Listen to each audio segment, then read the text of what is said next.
राधे राधे प्रिय दर्शकों, 65 वर्षीय कौशल जी अपनी पत्नी के चेहरे को पोंछकर उनके चेहरे पर क्रीम लगाते हैं और फिर उनके बालों में धीरे धीरे जैसे किसी बच्चे के बाल संवारते हुए टेढ़ी मेढ़ी चोटी बना देते हैं।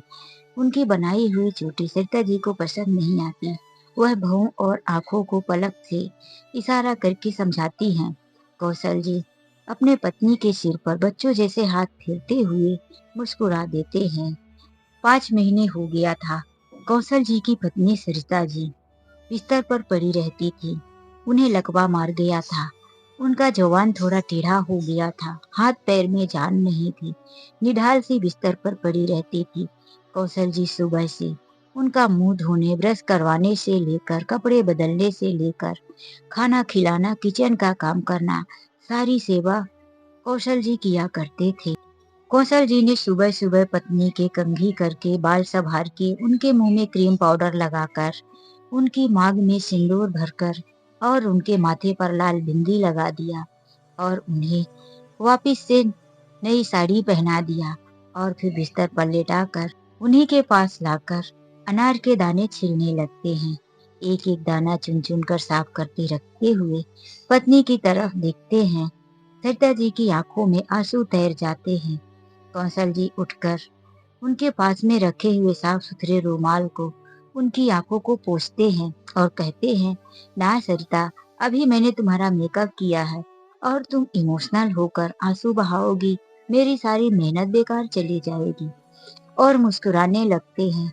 अपने पति की इस नादानी भरी बातों को सुनकर सरिता जी भी मुस्कुराने की चेष्टा कर वह मुस्कुराने और किसी भी चीज को रिएक्ट करने पर सिर्फ आंखों की पलकें और भौहें को हिला डुला सकती थी। बाकी तो कुछ भी उनके शरीर में उनके बस का नहीं था। कौशल जी ने जूस बनाया और चम्मच से लाकर पत्नी को तकिए के सहारे से ले थोड़ा सर ऊपर कर दिया और चम्मच से उन्हें जूस पिलाने लगे। जूस पिलाते समय एक ही बात कौशल जी के दिमाग में आ रही थी कि आखिर आज जो भी मेरी पत्नी के साथ हो रहा है उसकी जिम्मेदार कहीं ना कहीं मैं ही हूँ। यही सोचकर वह उनकी आंखें पथरासी गई। इधर सरदा जी का मन नहीं था जूस पीने का, तो उन्होंने होठ खोलना ही बंद कर दिया। जूस बाहर गिर गया। कौशल जी ने जूस रखा और वर्तमान में लौट आए। वह अपनी पत्नी का वापस से मुंह साफ करके बोले, सरिता, कितना कम जूस पीती हो, अभी तो आधा गिलास भी नहीं पिया। चलो, यह मैं तुमको दोबारा पिला दूंगा। अब घर के काम के लिए बाई आती होगी।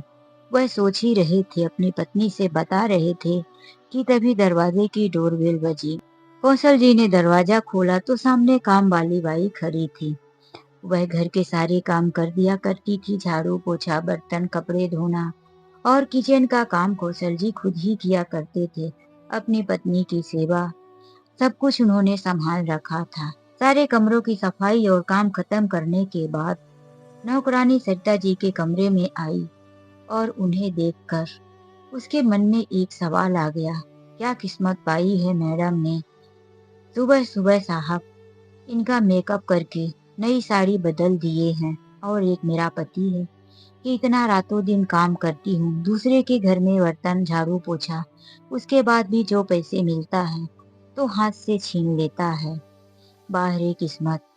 यह सोचते ही खड़ी ही थी कि कौशल जी ने आवाज दिया, अरे तुम क्या खड़ी होके देख रही हो, जल्दी से कमरे की सफाई करके निकलो, मुझे सरिता को दोपहर का खाना भी खिलाना है। मैंने खिचड़ी तैयार कर लिया है। यह सुनकर नौकरानी जल्दी से काम करके बाहर निकल गई और फिर वह उनके घर का काम खत्म करने के बाद चली जाती है। इधर फिर से कौशल जी दोपहर की खिचड़ी बनाकर सरिता के पास लेकर आते हैं। सरिता खिचड़ी देखकर मुंह बनाने लगती हैं, लेकिन कौशल जी कहते हैं, तुम भी ना क्या सोचती हो कि मैं तुम्हें खिचड़ी खिला रहा हूँ और अपने लिए अच्छे अच्छे पकवान बनाता हूँ। अच्छा बाबा देखो, मैं यहाँ टेबल पर 2 प्लेट में खिचड़ी लाया हूँ, एक तुम्हारे लिए, एक अपने लिए। मैं भी तुम्हारे साथ वही खा रहा हूँ। चलो अब तुम पहले खा लो, उसके बाद मैं भी खाता हूँ। कौशल जी अपनी पत्नी को चम्मच के द्वारा खिचड़ी खिलाने लगते हैं और फिर उसे उनका मुंह धुलाकर रुमाल से पोंछकर उन्हें आराम से लेटा देते हैं और वहीं पर बैठकर खुद खिचड़ी खाने लगते हैं। कौशल जी को इस तरह से खाता हुआ अपने साथ दुख में शामिल देखकर सरिता जी की आंखें भर आती हैं। जुबान है कि चलती नहीं थी, बस वह किसी चीज को महसूस करके आंसू बहा दिया करती थी। कौशल जी समझ जाते थे कि यह क्या सोच रही है। कौशल जी जब आज खिचड़ी खा रहे थे तो फिर से वह अतीत में खो गए। वह दिन था जब कौशल जी अपनी पत्नी के साथ कैसे व्यवहार किया करते थे। जब उनके दोनों बच्चे अमन और साक्षी छोटे छोटे हुआ करते थे, सरिता जी दोनों बच्चों का अलग अलग टिफिन तैयार करती और कौशल जी के लिए भी। आज कौशल जी को ऑफिस जाने में थोड़ी सी देरी हो गई थी, तो कौशल जी को बहुत गुस्सा आया। जब कौशल जी बैग उठाकर चल दिए तो सरिता जी ने पीछे से आवाज देते हुए कहा, अजी माफ कीजिए, थोड़ी सी देर हो गई, लीजिए टिफिन मैं आपके बैग में रख देती हूँ। लेकिन कौशल जी को गुस्सा आया। पीछे पलटकर सरिता जी के हाथ से टिफिन छुड़ाकर फेंक दिए और बोले, खुद खा और अपने बच्चों को खिला, मेरे पास इतना समय नहीं है कि तेरा घंटों इंतजार करूं।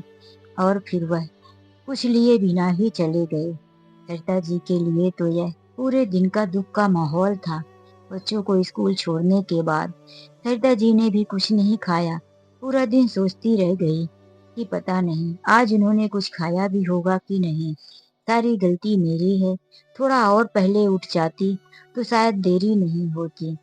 कौशल जी ने तो बाहर से लंच ऑर्डर करके खा लिया, लेकिन सरिता जी अपने पति को टिफिन देरी से देने की वजह से पूरा दिन आत्मग्लानि से सोचती ही रह गई। शाम को जब कौशल जी आए तो उनके मनपसंद का खाना टेबल पर सजाया और उनसे फिर से माफी मांगते हुए कहा, गलती मेरी ही है जी, मुझे माफ कर देना। अब मैं 1 घंटे और पहले उठ जाया करूंगी।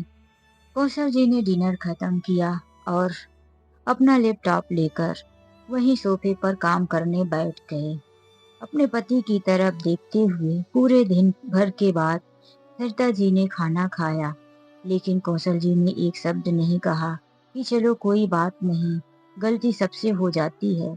ऐसा लग रहा था कि उन्हें कोई फर्क ही नहीं पड़ा। सरिता जी मन में सोचकर कौशल जी की तरफ देखी और उनकी आंखों में आंसू आ गए, लेकिन फिर भी कौशल जी को कोई फर्क नहीं पड़ा, क्योंकि उनकी नजरें तो लैपटॉप को देख रही थी। सरिता जी की तरफ उनका कोई ध्यान ही नहीं था।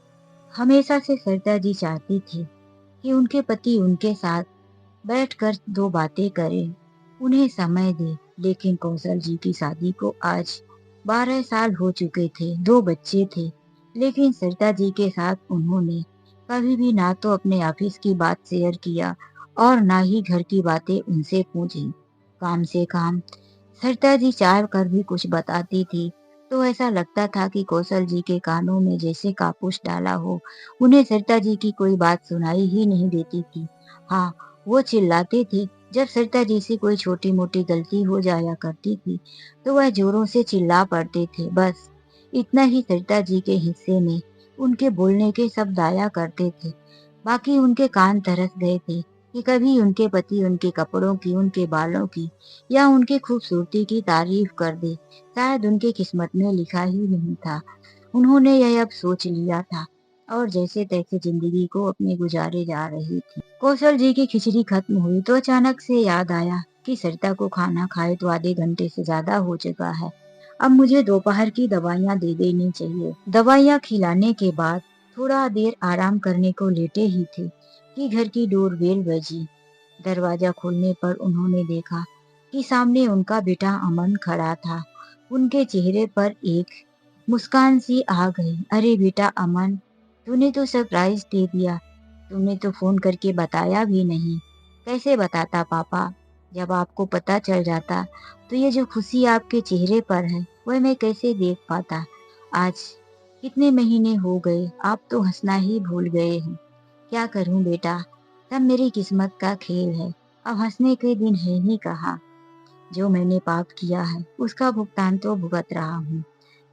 अमन ने पापा को समझाते हुए कहा, अरे पापा, इस तरह से आप अपना दोष मत दीजिए। अमन अंदर आया तो पीछे से बहू भी आई। दोनों पति पत्नी अपने पिताजी के पैर छूकर घर के अंदर प्रवेश कर गए। सभी लोग माँ के कमरे तक चले। तभी अमन का छोटा सा बच्चा पीछे से आकर कौशल जी को पकड़ता है और कहता है, दादू जी, मैंने आपको डरा दिया। आपने क्या सोचा था कि मैं नहीं आया हूँ? कौशल जी पोते के इस तरह से मस्ती को बड़े ही सरल अंदाज से लेते हुए हंसने लगे। मुझे पता था मेरा नटखट छुपा है, ऐसे कैसे नहीं आएगा अपने दादाजी से मिलने। चलो दादी से मिलो। कौशल जी पोते का हाथ पकड़कर बहू और बेटे के पीछे पीछे आए। माँ के कमरे में आते ही अमन की पत्नी पुष्पा ने सास के पैर छुए। वहीं अमन और अमन का बेटा भी। सब लोग माँ के आसपास बैठ गए। माँ की आंखों में आंसू तैर गए, जैसे वह कह रही हो कि बेटा, कब से तुम दोनों को देखने के लिए आंखें तरस रही थी। वह भौहें सिकोड़ रही थी। उसका इशारा कौशल जी समझ गए कि वह अपने पोते को ढूंढ रही है। फिर पोते को आगे करते हुए बोले, ये लो, ये रहा तुम्हारा पोता रिंकू। जा बेटा अपनी दादी से मिल ले। रिंकू पास में आकर कहता है, दादी, तुम सोती रहती हो, कब उठोगी? जब मैं पिछली बार आया था तब भी तुम सोती ही थी। यह सुनकर अमन कहता है, ऐसी बातें नहीं करते बेटा, मैंने समझाया था ना कि दादी की तबीयत ठीक नहीं है। अच्छा चलो, जाओ तुम बैठकर खेलो। फिर पुष्पा किचन में चली जाती है और कहती है, मैं सबके लिए चाय बनाकर लाती हूँ। पुष्पा सबके लिए चाय बनाकर लाती है और माँ जी के लिए जब चाय देने जाती है तो कौशल जी कहते हैं, बहू तुम रहने दो, चाय का कप इधर मेरे पास दो, जाओ एक चम्मच लाओ, मैं तुम्हारी सास को चाय पिलाता हूँ। पुष्पा कहती है, बाबूजी मैं पिलाऊंगी, अब मैं आ गई हूँ, तुम्हारी की सेवा मैं ही करूंगी। नहीं बहू, पहले तुम देख लो कि तुम्हारी माँ की सेवा हम कैसे करते हैं, उसके बाद तुम करना। कौशल जी अपनी पत्नी का सर उठाकर तकिए के सहारे से ऊंचा कर देते हैं और चम्मच के द्वारा चाय पिलाने लगते हैं। पुष्पा देख रही थी। फिर शाम के खाने के लिए पुष्पा पूछती है, बाबूजी हम सबके लिए क्या बनाएं? अच्छा ये बताइए, सबके लिए तो मैं अपनी पसंद का बना दूंगी, लेकिन माँ जी क्या खाती हैं? माँ जी के लिए ऐसा मैं क्या बनाऊं? कौशल जी कहने लगे, तुम्हारी माँ जी ज्यादा ऑयली, ज्यादा तेल मसाले का और तीखा खाना नहीं खाती। कड़क खाना भी उनके गले के अंदर नहीं जाता, इसीलिए कुछ गीला और पतला ही उनके लिए मैं बनाकर खिलाता हूँ। अभी तक तो मैं उन्हें खिचड़ी ही बना के खिला रहा था। तुम बनाना चाहती हो तो कुछ बनाओ, लेकिन ऐसा बनाना कि गले के अंदर चला जाए, गले में फंसे नहीं। पुष्पा कहती है, मैं माँ जी के लिए खीर बनाती हूँ। कौशल जी हामी भर देते हैं। फिर कहते हैं, बहू खीर में ड्राई फ्रूट पीस कर डालना, खड़े मत डालना, तुम्हारी सास के गले में फंस जाएगा और फिर खांसी शुरू हो जाएगी। पुष्पा ने सास के लिए खीर और पूरे घर परिवार के लिए अच्छा सा डिनर बनाया। सारा खाना सास के कमरे में लेकर आई। पति को, ससुर को और अपने बच्चे को खाना दे दिया और खुद सास के लिए कटोरी में खीर लेकर उन्हें खिलाने लगी। आज खीर खाते हुए सरिता जी का चेहरा खिला खिला सा लग रहा था। कौशल जी हंसने लगे, देखो बहू के हाथ का खाना खाकर कैसे सरिता का चेहरा खिला हुआ है, और जब मैं खिलाता हूँ तो जनाब मेरे खाने को भौहें सिकोड़ती हैं। यह सुनकर सभी लोग हंसने लगते हैं। उसका बीच बीच में अपनी सास के मुंह को रुमाल से साफ भी करती जा रही थी और बड़े प्यार से, जैसे किसी छोटे बच्चे को खिलाते हैं तो आराम आराम से आधा आधा चम्मच लेकर खीर खिलाए जा रही थी। पूरी कटोरी भर की खीर सरिता जी को उसने खिला दिया। बहुत समय के बाद सरिता जी को भी कुछ अलग खाने को मिला था। दूसरे दिन सुबह ही पुष्पा उठकर कहने लगी, बाबूजी आप ये क्या कर रहे हो? मैं हूं ना, मैं सब कुछ कर लूंगी। कौशल जी अपने पत्नी को मुंह को साफ करके उनके चेहरे पर क्रीम लगा रहे थे और उनका बाल संवारने जा रहे थे। पुष्पा ने मना किया तो कौशल जी ने कहा, बहू तुम किचन का काम कर लो, मुझे अपना काम करने दो, मेरा यही प्रायश्चित है। मैंने तुम्हारी सास को बहुत तकलीफ दिया है और अब मैं उसकी सेवा करके ही अपने प्रायश्चित को कम कर रहा हूँ। नहीं बाबूजी, आप इतने दिनों से माँ जी के साथ रह के बिल्कुल आराम नहीं किए। कुछ दिनों के बाद तो आपको ही करना है। आज रहने दीजिए। अब मैं आ गई हूँ ना, मैं माँ जी का पूरा काम संभाल लूंगी। फिर सरिता ने कहा, अच्छा बताइए, आप लोगों के लिए नाश्ते में क्या बनाऊं और माँ जी को नाश्ते में क्या देते हैं? कौशल जी ने कहा, आज कुछ हैवी खाना नहीं देना है।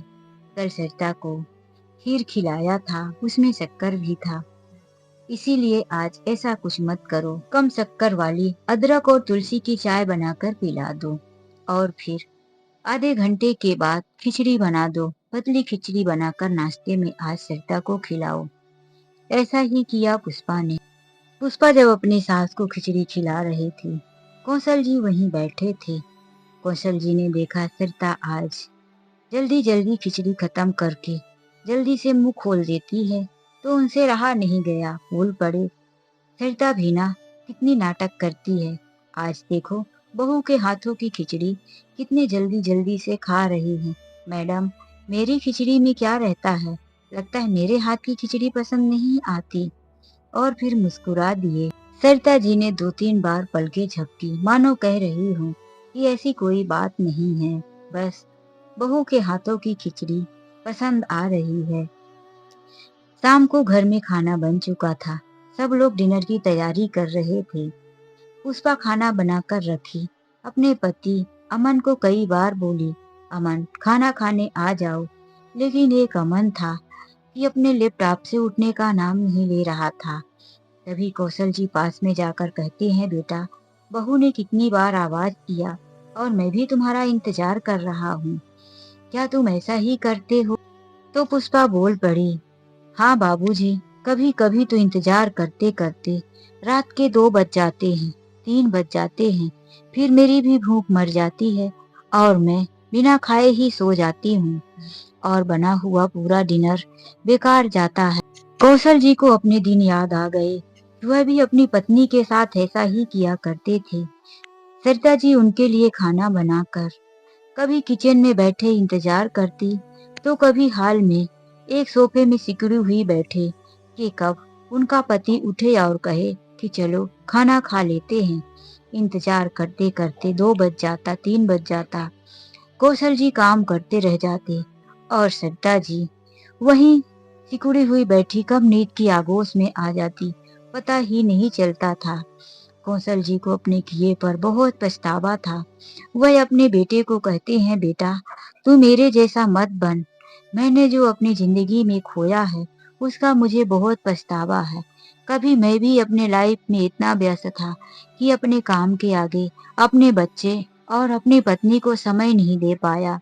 कभी मैं अपनी पत्नी को समझ नहीं पाया और आज आज जब मेरी पत्नी बात नहीं कर रही है, बेजुबान हो गई है, तो मैं उसके इशारों को समझ जाता हूँ और मैं तरस रहा हूँ कि वह एक शब्द मुझे आवाज दे दे और मैं उसका काम करने के लिए दौड़ा चला आऊं। मेरे कान तरस गए हैं कि वह मुझे एक शब्द बोले, अजी खाना बन गया है, चलो खाना खा लो। बेटा, मैं नहीं चाहता कि दोबारा मेरे जैसे यही कहानी इस घर में दोहराई जाए। अमन अपने पिताजी की बातें सुन तो रहा था, पर उन बातों पर अमल नहीं कर रहा था। कौशल जी ने कहा, बस कर, सुन भी रहा है मैं क्या बोल रहा हूँ। चल, खाना ठंडा हो रहा है, तेरे लिए ना सही, मेरे और बच्चे के लिए चल, मुझे जोरों से भूख लगी है। पिताजी की बातें सुनकर अमन लैपटॉप वहीं छोड़कर खाना खाने आ गया। माँ जी को पुष्पा ने पहले ही खिचड़ी खिला दिया था, फिर भी सब लोग वहीं बैठकर माँ जी के पास ही खाना खाए। दूसरे दिन सुबह जब कौशल जी की नींद खुली, तो एक प्यारी सी भजन घर में गूंज रही थी। कौशल जी की नींद खुली और उसी आवाज की तरफ चले गए। देखे तो बहू मंदिर के सामने पूजा की थाल रखे हुए भजन गा रही थी। कौशल जी की आंखों में आंसू तैर गए। कभी यही भजन उनकी पत्नी गाया करती थी। कितना मीठा स्वर! उनकी बहू तो उनकी पत्नी की जैसे ही मीठी आवाज में गा रही थी। उस गाने की आवाज सुनकर अमन भी वहीं पहुंच गया। कौशल जी कहते हैं, तूने बताया नहीं कि तेरी पत्नी इतना अच्छा गाती भी है। मुझे आज पता चला कि तेरी पत्नी बिल्कुल अपनी सास पर गई है। वह तो अपनी सास की काफी है। यह भजन तेरी माँ को भी बहुत पसंद और रोज सुबह इसी भजन से दिन की घर की शुरुआत हुआ करती थी। मेरी बहू तो खाना बनाने में भी लक्ष्मी है। उसके हाथों में अपनी सास का ही स्वाद है। मैं कितना खुशनसीब हूँ जो मुझे ऐसी बहू मिली है। अमन चुपचाप सुनता रहा, फिर बोला, मुझे पता नहीं था बाबूजी कि यह गाना भी गाती है। और फिर वहां से चुपचाप मुड़कर चला गया। वो बेटे को आए हुए हफ्ते भर हो चुका था। अब इसी दौरान कौशल जी को भी बहुत आराम मिल गया था। पत्नी की सेवा तो वह फिर भी कर रहे थे, लेकिन उन्हें किचन के कामों से पूरी छुट्टी हो गई थी। बहू उन्हें किचन के आने नहीं देती थी। लेकिन आज सुबह क्या, अमन ने कहा, बैग रेडी कर लो, चलो हमें वापस से जाना है। हमारी आज के लिए एक जरूरी मीटिंग है। हमें मैसेज कल रात को ही आ गया था। पुष्पा कहने लगी, देखो हम लोग इतनी दूर आए हैं तो एक बार मेरे पापा से मिल लेते हैं। काफी समय हो गया पापा से मिले हुए। जब मेरी माँ बीमार थी मैंने तुमसे कहा था कि चलो माँ को मिलकर आते हैं, लेकिन तुमने बोल दिया था कि अभी मेरे पास समय नहीं है। और फिर माँ के जीते जी हम माँ से मिलने नहीं पहुँच पाए। अंतिम में माँ की तेरहवीं पर ही गए थे। पापा की भी तबीयत मेरे ठीक नहीं है। इतनी दूर आके चले जाएंगे, पापा को पता चला तो बहुत बुरा मानेंगे। अमन को अपनी पत्नी की बात पर गुस्सा आ गया। वह कहने लगा, तुम्हारे पापा के बुरा मानने या अच्छा मानने से मेरी जिंदगी नहीं चलती। मेरी कल के लिए मीटिंग है और मुझे आज पहुंचना बहुत जरूरी है। मैं नहीं जाऊंगा। तुम्हें जाना है तो अपने भाई को फोन कर दो, वह तुम्हें बुलाकर ले जाए। इसके बाद तुम अपने भाई के साथ ही आ जाना। मेरे पास समय नहीं है। पुष्पा ने कहा, अरे क्या मेरा भाई इतना फ्री है कि जब मैं कहूँ तो मुझे लेने आए और मुझे छोड़ने आए।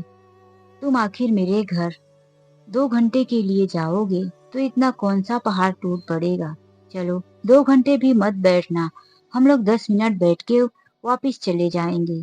अमन ने फिर गुस्से में कहा, मेरे पास 2 मिनट का भी समय नहीं है।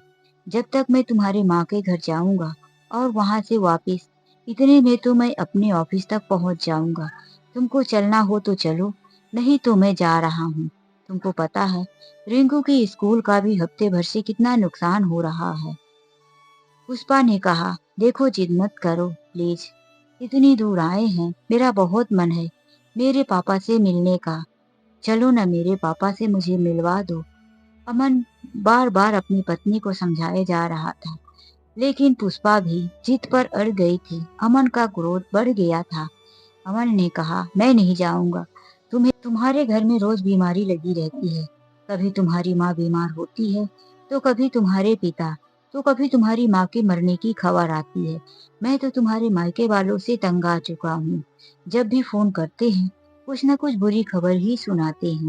ऐसा भी क्या बोल रहे हो, किसी की मौत या किसी की बीमारी किसी इंसान के बस में थोड़ी ना है। अब मैं थोड़ी ना कहती हूँ कि कोई बीमार हो जाए। और तुम कितने घटिया इंसान हो, मेरी मरी हुई माँ का भी उलाहना करते हो। वहीं पर खड़े कौशल जी अपने बेटे और बहू की बातें सुन रहे थे। उनका तो मानो कलेजा ही बैठा जा रहा था। वह उन दोनों के झगड़े को शांत करने के लिए दरवाजे पर धीरे से दस्तक भी दिए, लेकिन बहू बेटे की आवाज इतनी ऊंची थी कि उनकी आवाज को वह सुन नहीं पाए। जब पुष्पा के मुंह से घटिया जैसे शब्द अमन ने सुना तो उससे कंट्रोल नहीं रहा गया। वह पुष्पा के मुंह पर एक थप्पड़ जड़ दिया। कौशल जी दरवाजे पर जोर से दस्तक देने ही वाले थे कि जोरदार चाटे की आवाज सुनकर उन्होंने अपने कलेजे को पकड़ लिया। दरवाजे में दस्तक देने की बजाय दरवाजे को पकड़े हुए एक हाथ से सीने को पकड़े वहीं सरक कर गिरने लगे। यह सब सरिता जी देख रही थी। वह अंदर ही अंदर तड़प रही थी, बेचैन हो रही थी, लेकिन उनकी जवान थी कि बाहर निकल नहीं रही। लेकिन आज पति के इस तरह हालात को देखकर सरिता जी ने पूरी जान लगा दी। उनकी उंगलियां कांपने लगी। उनके मुंह से आ करके जोरदार सी आवाज निकली। उनकी आवाज सुनते ही पुष्पा झटाक से दरवाजे के बाहर निकली। उसने देखा कि दरवाजे के पास बाबूजी गिरे पड़े थे। अमन भी बाहर आया और बाबूजी को संभालने लगा। अमन ने कहा, तुम माँ को देखो, माँ की क्या हालात है। अमन जल्दी से बाबूजी को हॉस्पिटल लेकर चला गया। इधर पुष्पा अपनी सास को देखती है कि पूरे पसीने से तरबतर थी। ऊपर से आंखों से आंसू बहे जा रहे थे। सिर्फ पलके झपकाकर भौहें सिकोड़ कर कुछ कहना चाहती थी, लेकिन उनकी बेचैनी साफ दिख रही थी कि वह अपने पति के लिए कितना तड़प रही थी। सरदर्द जी का पसीना पोंछकर पुष्पा ने उन्हें पानी लाया और चम्मच से उन्हें पानी पिलाते हुए कहा, माँ जी आप चिंता मत करें, अमन बाबूजी को लेकर गए हैं, सब ठीक हो जाएगा। हॉस्पिटल में बाबूजी को चेकअप के बाद पता चला कि उन्हें हार्ट अटैक आया था। आईसीयू के बाहर बैठा अमन बाबूजी के लिए रो रहा था, तड़प रहा था। तब उसे याद आया कि साक्षी को फोन लगा दूं, उसे भी बता दूं कि घर में क्या है। उसने अपनी बहन को फोन लगाया तो बहन ने कहा, भैया कैसे याद किया, वैसे तो आप कभी फोन लगाते ही नहीं हो, जब कभी भाभी याद करती है तो ठीक। अमन ने कहा, साक्षी यह सब बात करने का समय नहीं है, बाबूजी की तबीयत बहुत खराब है, उन्हें हार्ट अटैक आया है, आईसीयू में भर्ती हैं, जल्दी से तुम हॉस्पिटल आ जाओ। साक्षी ने सुना और अपने पति विशाल के साथ हॉस्पिटल पहुंच गई। उसने देखा आईसीयू के बाहर अमन सिर पर हाथ रखे हुए सर नीचे झुकाए बैठा था। वह आकर शोल्डर में हाथ रखते हुए कहती है, भैया ये सब कैसे हो गया, क्या पापा से मिल सकते हैं। अमन ने बताया, अभी नहीं, डॉक्टर ने मना किया है, अभी पेशेंट की हालत सही नहीं है। साक्षी कहने लगी, भैया सच बताओ ये सब कैसे हुआ, पापा जी को हार्ट अटैक कैसे आया है, सच सच बताओ। वह वहीं टेबल पर एक साइड बैठ गई और दूसरे साइड में उसका पति विशाल। पहले तो अमन कुछ बता नहीं रहा था, फिर उसने अपने और अपनी पत्नी के झगड़े के बारे में अपनी बहन को बता दिया। साक्षी कहने लगी, भैया मैं पापा से मिलने क्यों नहीं आती, क्यों माँ की ये हालात को देखकर मैं घर नहीं आती, सारी गलती पापा की है। उस दिन पापा ने माँ के साथ ऐसा ही व्यवहार किया था। जब माँ के यहाँ से फोन आया था कि नानी जी की तबीयत खराब है, नानी जी से देखने के लिए माँ तैयार होकर जैसे ही पापा जी को बताने गई कि मैं कुछ समय के लिए मायके जा रही हूँ, घर से फोन आया था, तो पापा ने टेबल पर रखा हुआ नाश्ता पूरा का पूरा फैला दिया। चाय के कप टूटकर चाय बिखर गई थी और वहीं बनाया हुआ 3 लोगों का पोहा सब फैलकर पूरे फर्श में गिर गया था। वहीं माँ की रखी हुई डायरी फेंक दिए थे, अपनी घड़ी निकाल कर फेंक दिए। पापा के पागलों जैसे व्यवहार करने पर माँ वहीं खड़ी की खड़ी देखती रह गई। तभी फोन की घंटी बजी। माँ ने फोन उठाया तो उधर से माँ को पता चला कि नानी जी हमेशा हमेशा के लिए दुनिया को छोड़कर चली गई। माँ की जोरदार चीख से पूरा घर गूंज गया। माँ के हाथ से फोन गिर गया, फिर माँ जमीन पर धराशायी हो गई। उसके बाद से माँ ने आज तक नहीं बोला और अब पापा अपने गुनाहों का प्रायश्चित कर रहे हैं। लेकिन अब क्या, समय के गुजर जाने पर पापा चाहे कितना भी प्रायश्चित करें, क्या मेरी माँ को उसी तरह से वापिस कर सकते हैं। मेरी माँ आज 4-5 महीने से बिस्तर पर पड़ी है। यह सब पापा की गलती है। मैं तो पापा का चेहरा देखने भी नहीं आती। अगर तुम यह हार्ट अटैक की बात नहीं बताए होते, ऐसा नहीं है कि मैं पापा से प्यार नहीं करती, लेकिन मैं पापा के किए हुए कामों को, उनके गुनाहों को माफ नहीं कर सकती, इसीलिए तो मैं घर नहीं आती। और भैया मैं तुमसे बात इसीलिए नहीं करती कि तुम भी पापा की कॉपी ही हो, तुम भी भाभी के साथ ऐसा ही करते हो। चलो ठीक है, तुमने बुलाया इसीलिए मैं आ गई, लेकिन मैं हॉस्पिटल से घर नहीं जाऊंगी। मैं यहीं तुम्हारे जीजा जी के साथ अपने घर वापस लौट कर चली जाऊंगी। यह सुनकर अमन ने बहन का हाथ पकड़ लिया और बोला, साक्षी इस दुख भरे समय में तो तुम ऐसा मत बोलो। क्यों ना बोलूं भैया, वही कहानी तुम भी दोहरा रहे हो जो पापा ने दोहराया था। क्यों तुमने भाभी को थप्पड़ मारा? क्यों तुमने यह कह दिया कि वह अपने पापा से मिलने नहीं जा सकती? अगर भाभी के साथ कुछ हो गया तो भाभी का भी एक छोटा सा बच्चा है, उन्हें कौन संभालेगा? तुम कभी भाभी के बारे में क्यों नहीं सोचते? क्यों पापा जैसे बनते जा रहे हो? तुम तो पापा से भी खतरनाक होते जा रहे हो। और आज तुम्हारी उसी कहानी को दोहराते हुए देखकर पापा का हार्ट अटैक आया है। तुम पापा के गुनाहगार हो। मैं क्यों तुम्हारे साथ घर जाऊं? अमन कहने लगा, साक्षी, तुम क्या चाहती हो बताओ, लेकिन तुम इस तरह से मत कहो। मैं बहुत अकेला पड़ गया हूँ। घर में माँ और इधर हॉस्पिटल में पापा। अब कोई अपना अगर साथ नहीं दिया तो हम बिल्कुल टूट जाएंगे। साक्षी ने कहा, भैया तुम मुझसे वादा करो कि आज के बाद यह सब कुछ तुम नहीं करोगे। तुम भाभी के साथ मान सम्मान से रखोगे और भाभी को पूरा समझने की कोशिश करोगे। उन्हें उनके माँ से मिलवाने ले जाओगे। हमारी भाभी बहुत अच्छी है, मैं जानती हूँ। भाभी ने मुझे अपनी छोटी बहन की तरह संभाला और मुझे कभी उन्होंने परायापन या ननद के दूसरे भाभीियों जैसा व्यवहार नहीं किया। तुम हमेशा भाभी के ऊपर गलत अत्याचार करते हो, यह मुझसे देखा नहीं जाता। अमन आंसू पोंछते हुए कहता है, साक्षी मुझे माफ कर दे। अच्छा तू जो कहेगी मैं वही करूंगा, लेकिन तू मुझे इस तरह से गुनाहगार मत समझ। तभी एक नर्स आकर कहती है, अब पेशेंट खतरे से बाहर है, लेकिन सब लोग एक साथ अंदर नहीं जा सकते। एक एक करके उनसे मिल सकते हैं।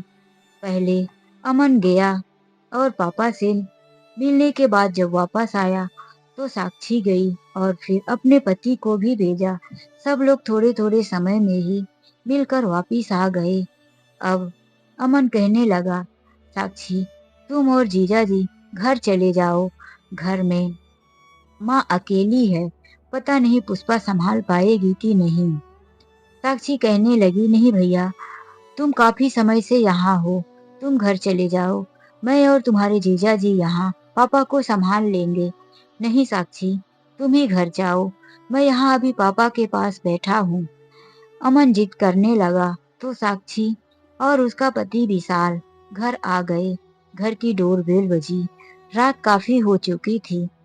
पुष्पा ने दरवाजा खोला तो ननद और नंदोई सामने थे। पुष्पा की आंखों में आंसू आ गए। दोनों के पैर छूते ही कहने लगी, आप लोगों को कुछ खबर मिली? पापा हॉस्पिटल में है। साक्षी कहने लगी, हाँ भाभी, मैं हॉस्पिटल से ही आ रही हूँ। अब पापा जी खतरे से बाहर हैं। पुष्पा अंदर आते ही कहने लगी, साक्षी तुम्हारे भैया ने फोन भी नहीं किया। मैं तो कब से फोन लगा रही थी, उन्होंने फोन नहीं उठाया। इधर माँ जी की आंखों से भी आंसू बंद नहीं हो रहे। उन्हें मैं क्या बताऊं कि पापा जी की हालात क्या है। कम से कम एक बार अमन को फोन तो करना चाहिए। साक्षी बात को संभालते हुए कहती है, भाभी अमन ने रोते हुए मुझे फोन किया था और जब मैं आई उसके बाद से उसकी फोन की बैटरी खत्म हो गई थी। हड़बड़ाहट में वह वहां चार्ज नहीं लगा पाया और मुझे घर भेजा है। अब सब कुछ ठीक है, चलो माँ के पास। साक्षी और विशाल दोनों माँ के पास आ जाते हैं और माँ को सारी खबर बताते हैं। माँ बेटी और दामाद को देखकर आ आ आ आ की आवाज निकालने लगती है। माँ की आवाज सुनकर साक्षी कहती है, अरे भाभी आपने बताया नहीं।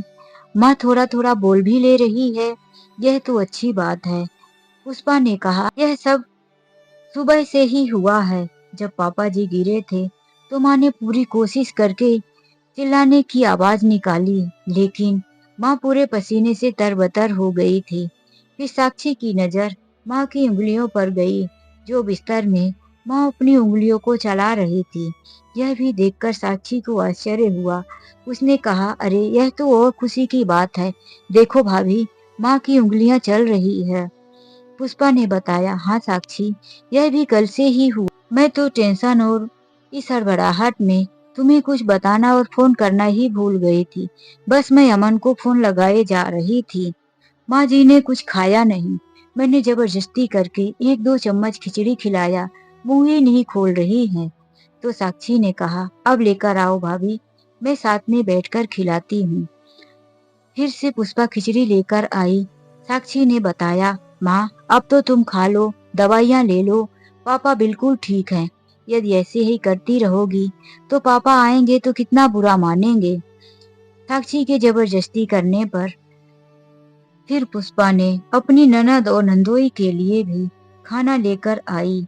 जैसे तैसे करके सब लोगों ने थोड़ा बहुत रात को खाया। सुबह उठते ही जल्दी साक्षी कहने लगी, भाभी अपने नंदोई को कुछ नाश्ता दे दो, वह चले जाएंगे हॉस्पिटल में और वहां से भैया को भेजेंगे। विशाल हॉस्पिटल चला गया और अमन को घर भेज दिया। घर आते ही पुष्पा ने पूछा, अब कैसे हैं बाबूजी? चलो तुम थोड़ा खाना खा के आराम कर लो। अमन कहने लगा, जिसका पिता हॉस्पिटल में पड़ा हो उसे आराम करने का समय है, मुझे नींद आएगी, तुम कैसी बातें करते हो? वह झल्लाने ही लगा था कि साक्षी ने उसकी तरफ देखा तो अमन थोड़ा नरम होते हुए बोला, अरे मुझे नींद कहाँ आएगी पुष्पा, चलो ठीक है मेरे लिए खाना लगा दो, मैं नहाने जा रहा हूँ। अमन नहा धोकर थोड़ा सा खाया और फिर बेड में लेटे हुए चिंता से करवटें बदल रहा था। फिर वह बाहर आकर कहता है, लंच बना दो, जीजा जी के लिए लेकर मैं जाता हूँ। तो साक्षी ने कहा, कोई जरूरत नहीं, तुम्हारे जीजा जी का फोन आया था, वह वहीं होटल में लंच कर लिए हैं और उन्होंने कहा है कि अभी अमन को मत भेजना, मैं यहाँ ध्यान रख लूंगा बाबूजी। अमन यह सुनकर कमरे में आराम करने गया। खाना खाने और नहाने के बाद रात भर जागने की वजह से जल्दी ही उसकी आंखें लग गई। पता नहीं कब रात हो गई। जब उसकी फोन की घंटी बजी तो अचानक से वह उठा। फोन पकड़ते हुए उसे याद नहीं रहा कि ये सब मैं कहाँ हूँ। फिर उसने अपने आप को संभालते हुए फोन उठाया तो उसके दोस्त का फोन था। उसने कहा, अरे यार आज मीटिंग में तू नहीं आया, तुझे मैसेज गया था, फिर क्या हुआ? अमन ने कहा, पापा जी हॉस्पिटल में हैं, हार्ट अटैक आया। उसने सारी स्थिति अपने दोस्त को बता दिया तो उसके दोस्त ने कहा, ठीक है मैं यहाँ सब संभाल लूंगा। अमन ने कहा, मेरे लिए एक और काम कर दे दोस्त, मेरे लिए 2-3 दिन की छुट्टी की एप्लीकेशन लगा दे और सारी स्थिति मेरी बॉस से बता दे। उस दोस्त ने कहा, अमन भाई तू चिंता मत कर, अच्छी तरह से अपने पापा और मम्मी का ध्यान रख, यहाँ का मैं संभाल लूंगा। शाम हो चुकी थी। अमन जल्दी जल्दी तैयार हुआ और बोला, मेरे और बाबूजी के लिए कुछ थोड़ा सा खाना दे दो, मैं हॉस्पिटल जाऊं और विशाल जीजा जी को घर भेजूंगा। अमन हॉस्पिटल पहुंचा तो विशाल ने बताया कि डॉक्टर का कहना है कल सुबह तक बाबूजी की छुट्टी हो जाएगी। विशाल घर आ गए। साक्षी और पुष्पा दोनों ननद भाभी मिलकर माँ और घर की देखभाल कर रही थी। सुबह बाबूजी को भी छुट्टी मिल गई। अमन घर लेकर आया तो सरिता जी अपने पति को देखकर आंसू बहाए जा रही थी। कौशल जी कहने लगे, क्या रोने लगी? अरे यार मैं ऐसे ही थोड़ी ना तुझे छोड़कर चला जाऊंगा, ऐसे पीछा छोड़ने वाला नहीं हूँ, जन्म जन्म का मेरा साथ है, हम दोनों साथ में ही ये दुनिया छोड़कर जाएंगे। वह उनकी ही खाट पर बैठ गए। उन्होंने अपना हाथ सरिता जी के हाथ पर रखा तो उनके हाथ में कुछ चुलबुलाहट सा लगा। उन्होंने गौर से देखा तो सरिता जी उंगलियां चला रही थी। वह मारे खुशी से उछल पड़े, अरे मेरे सरिता के हाथों में कुछ मूवमेंट हो रहा है। वहीं पर बगल में उनकी भी बिस्तर लगा दी गई थी। अपनी पत्नी को लेटे हुए भी वह बराबर निहारते जा रहे थे। मन में सोचे कि यदि आज मैं इस हालत में अपनी पत्नी को छोड़कर चला जाता तो मेरा प्रायश्चित अधूरा रह जाता। मेरी पत्नी तो मेरे जाने का गम बर्दाश्त नहीं कर पाती। जहाँ मेरी उम्मीदें लगी है कि मैं एक दिन सरिता जी को ठीक करके ही मानूंगा, वहीं मैं इसे धोखा दे देता। वाह रे भगवान, तुमने मुझे बचा लिया और वापस मेरी पत्नी के पास भेज दिया। अब पुष्पा सबके लिए नाश्ता और खाना लेकर आई। सब लोग वहीं बैठकर खाने ही लगे थे। सरिता जी को भी पुष्पा अपने हाथों से खिचड़ी खिला रही थी। सरिता जी का मन नहीं था। उन्होंने जोर से बोलना चाहा, लेकिन सिर्फ आ जैसे शब्द ही निकले।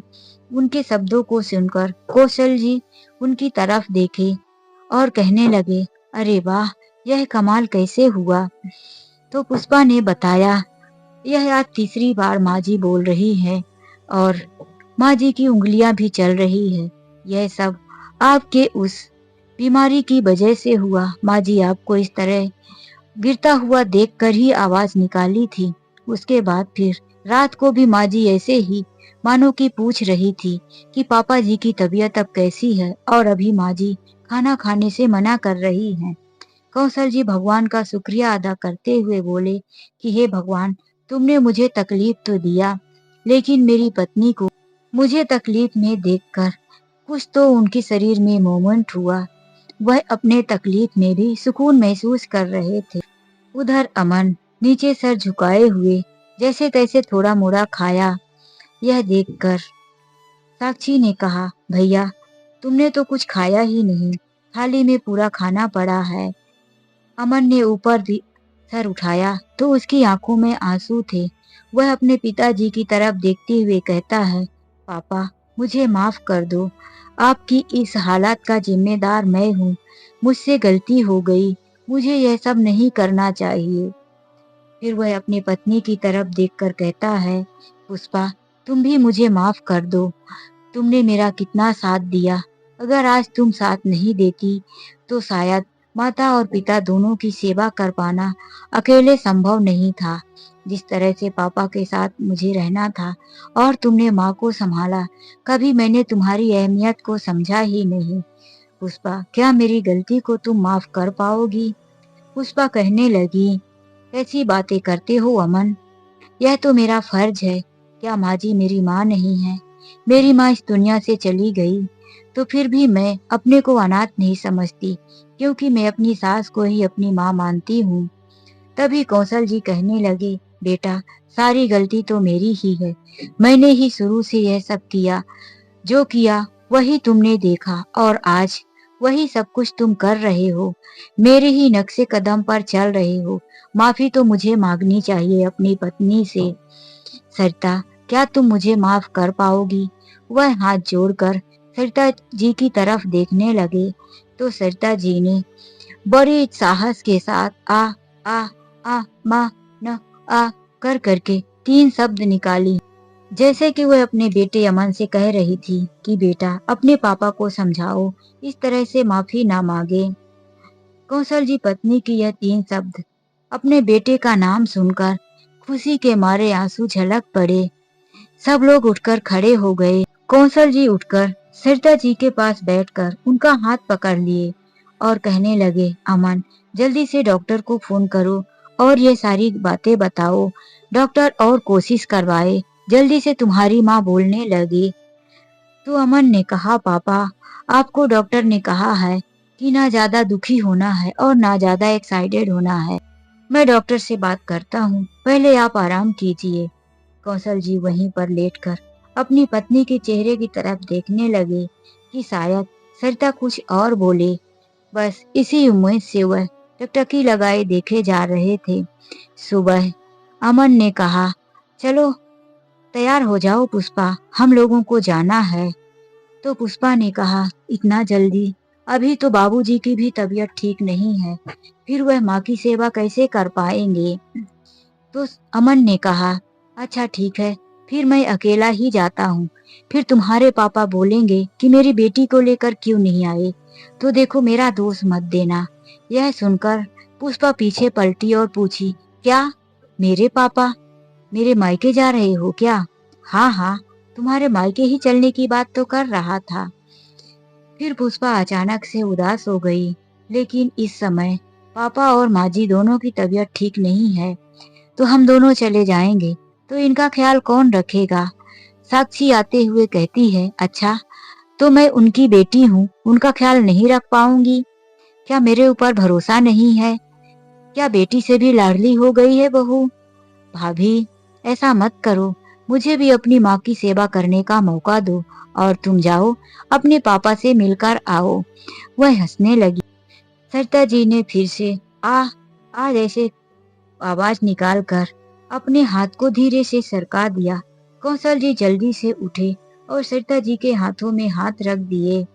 वह अमन की तरफ देख रही थी मानो अमन से कुछ कहना चाहती हो। कौशल जी कहते हैं, अमन देख तेरी माँ कुछ कह रही है। अमन माँ के पास बैठ गया, हाथ में हाथ रख दिया और कहने लगा, माँ क्या कहना चाहती हो, बोलो। माँ ने पुष्पा की तरफ देखा, पहले तो अमन को देखा, फिर पुष्पा को देखा। कौशल जी ने कहा, तेरी माँ कह रही है कि तू बहू को मायके लेकर जा, उसके पिताजी से मिलवा कर आ।